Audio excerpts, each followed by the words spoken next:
Okay, so my question goes right along with what she had just said. Really? Yeah. And I have friends here with the exact same question. Really?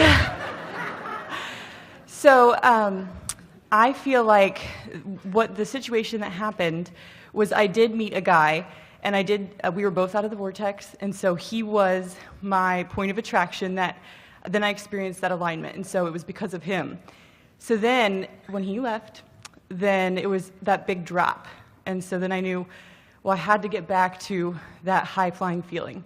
And so then I discovered you, and I understood, okay, so it was alignment with Source that was that high feeling. So Always is. And so, and it was that self-worth piece, because I did not have that at the time. Because it was very conditional on, well, now he doesn't like me, what does that mean about me? So I've been working on this, and I feel like it's like learning calculus or something. You're just constantly having new aha moments, and it builds. And my friends and I love talking about this at work, and so we're noticing every area of my life is changing. It's just good, better, and best. So, I'm very fulfilled, and, I just feel like I can't even cry anymore about some things, because then I feel like, well, that's just, self-pity in some of those times, and I just don't feel that anymore. I feel worthy. So then the question is, can that one person come back if I've done all this?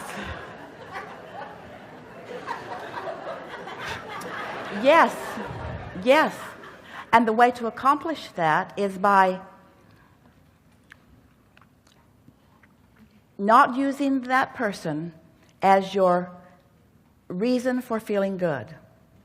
Just get into that general place, and we can feel that you're there because you used words like worthy, sense of value. So now that you're there, once you're there, now, like Esther at the pool, she was already there, and then she turned her attention to beautiful things and focused upon those positive aspects. And in doing so, activated those positive aspects within herself. Now, the reason that this is powerful is that when you are tuned in, tapped in, turned on like that, so you're actually experiencing life through the eyes of Source, through the vantage point of Source, and then you turn your attention to someone who you're appreciating. There is so much leverage in that. So if that person is anywhere in the vibrational vicinity, your strong attention to it will be like a moth to a flame. In other words, that's exactly what happens. However, we want you to look at it just a little bit differently than that. Everything that we said there is accurate. But this is a piece, if you will look at it differently, in this way that we're about to say to you, you'll feel the ease of accomplishment magnified. So, remember that it's about attraction. And remember that you're wanting your path to unfold beneath your feet, and you're wanting to realize it. So, you sifted and sorted, and you put something that you really want in the vortex. And the universe has got it all lined up. And there are lots of paths to lead you to it. So your work is to get into the place of realizing that path. So we want you to try just a little less. We want you to try a lot less. We want you to stop trying to make it happen. And we want you to think in terms of letting it happen. So you say things to yourself such as, I collected the data and I know what I want. And now I'm in a place of alignment so that the universe is bringing it to me. So you're allowing it to flow to you, so you're not trying so hard. So then when ideas about this particular person come into your mind, that's a manifestation. That's not you trying to make it happen. That's you receiving a vibrational picture. That's an indication that the path is unfolding. Can you feel the difference? There's a difference. There's a difference between making it happen and allowing it to happen. Okay. So talk to your friends less about it, because that's sort of hyping it up, that's sort of jacking it up, it's sort of trying to make it happen, and it messes up the energy. So we knew that was a problem, so we decided to put that on the shelf and stop talking about that every day at lunch. So we're So because you've already done the work. This is the thing that most don't understand about this business of creation. The contrast caused you to do the work. You did the work, you put it in the vortex, and source is on it. So now all you have to do is be in a place where you're not holding it apart. Where you're holding it apart when you're efforting, you're holding it apart when you're conniving, you're holding it apart when you're manipulating and trying to make it happen. What you want to do is get into that place of pure appreciation. Okay. And that's why we say, just think about some butterflies and blue glass and feathers for a while and watch the love of your life flow right into your experience. That's the way that it works. But when you're focused upon the love of your life not being here, focused on the love of your life not coming, I really like this person so much who isn't here. You don't mean to do it, but that since that's the current condition. Since that is the current condition, which you would like to be different, you're blocking an improved condition by your awareness of the current condition. Did you hear that? Never said it better. The what is so loud that you can't allow what you want instead. Ooh. You got that, didn't you? Uh-huh. So how do you satisfy yourself? By thinking about things that feel good. By thinking about... Esther sat for one day, not all day, but the day that for the time that she was sitting, and she just wrote the word fun over and over and over again. Fun, fun, fun, fun, fun, fun, fun, fun. And the more she wrote it, the more she sort of got in the spirit of fun. And then the word fun sort of morphed into other words like clarity, and she thought about how much fun clarity is. And expansion, and she thought about how much fun expansion is. And so she was just writing these words that, and it almost to action-oriented, to getting in and getting it done perspectives, that doesn't feel like really accomplishing anything. But what it was accomplishing is she was creating a vibrational atmosphere that made her conducive to the reception of impulses and ideas, you see. So the thing that you think that you're doing to make things happen, you want to occur to you. You don't want to go after them. If we can get this point across in a way that you can feel it, your path, you're not looking for your path. Your path is beneath your feet. You're just wanting to know when to step on it. It's the impulse. It's coming to you. Everything that you want is coming to you. You just want to be in the vibrational place of recognizing it when it comes. Does that make sense? Mm-hmm. Oh, you're going to have so much fun over the next few days because so much has activated within you that's new. And so many things are in your vortex and ready to pop.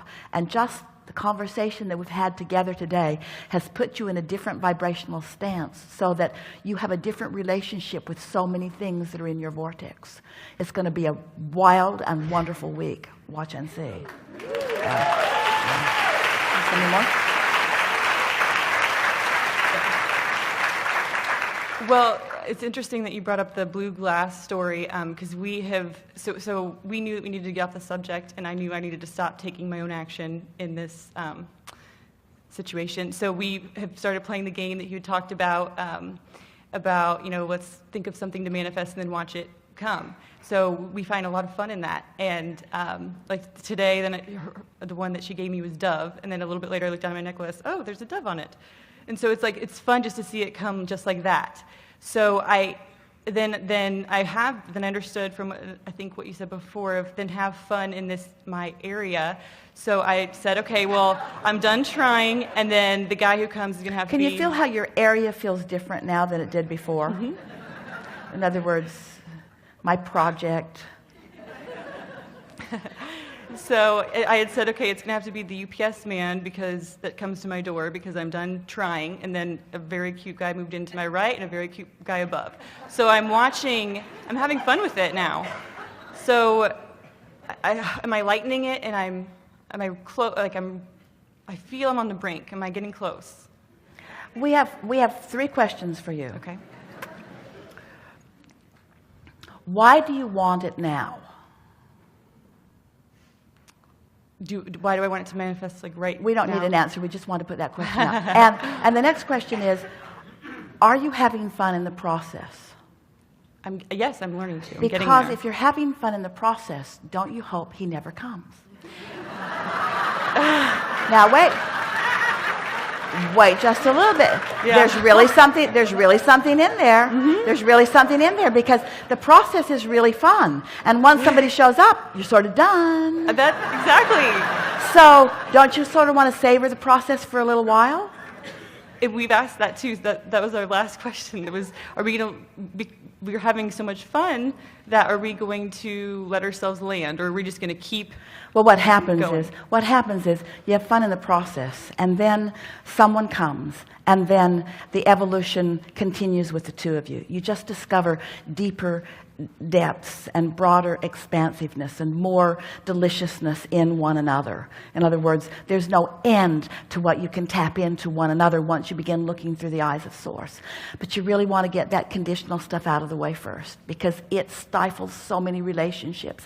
It sort of kills them in the very beginning. In the moment that you need a person to be a little bit different so that you can feel better, your relationship is already beginning to peter out. But when you have discovered that you are unconditional in your joy, and here is this person that the universe has delivered to you that fulfills so many of the things in your vortex, things that you'd forgotten you even put there, you begin to discover. And then as you continue to expand, you see, because all day, every day, together you'll be putting more things in, and all day together you'll be discovering more things in one another. In other words, you are never ending resources with each other. We do not want to give you the impression that you just have to keep moving from relationship to relationship in order to be fulfilled.